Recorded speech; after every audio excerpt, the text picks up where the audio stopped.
So what are the advantages of this?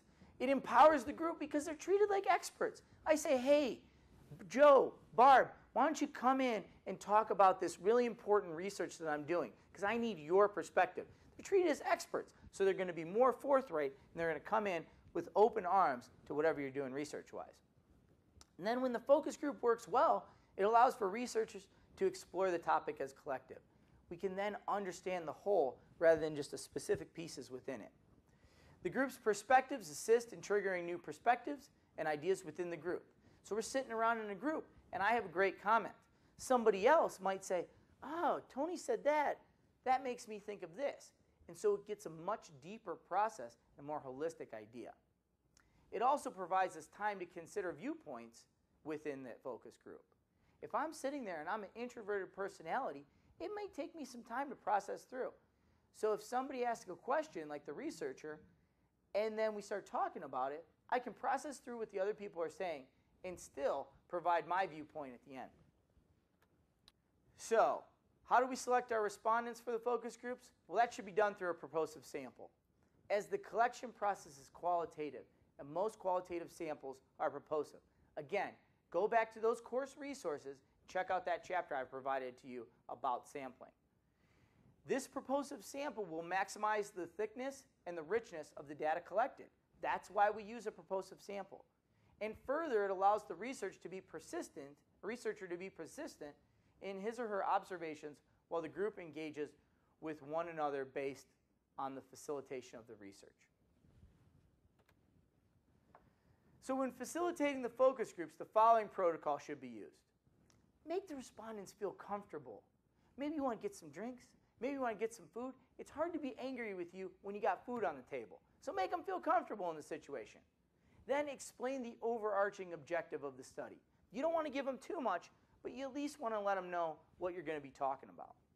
Provide them with consent forms to ensure for ethical research and address confidentiality.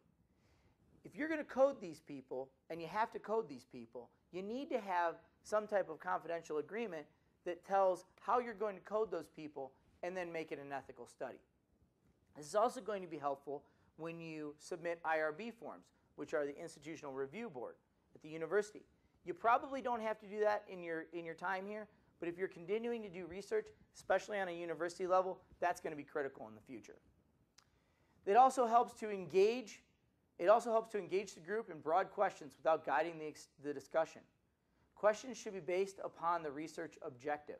So you have that overarching research objective and then things that stem from that, maybe sub-objectives. Those are going to guide your questions that you're going to ask. They should be broad, sweeping questions that provide a prompt for the conversation, but at the same time doesn't lead the discussion. And then you also have to observe not only what is being said, but the emotions and what is not being said.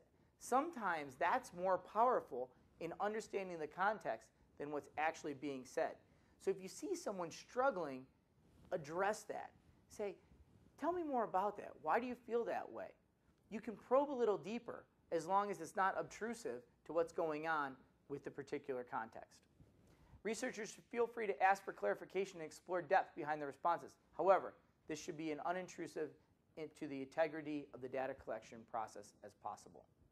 That's what I just said. It's really important to make sure that we're providing an unintrusive approach to collecting that data.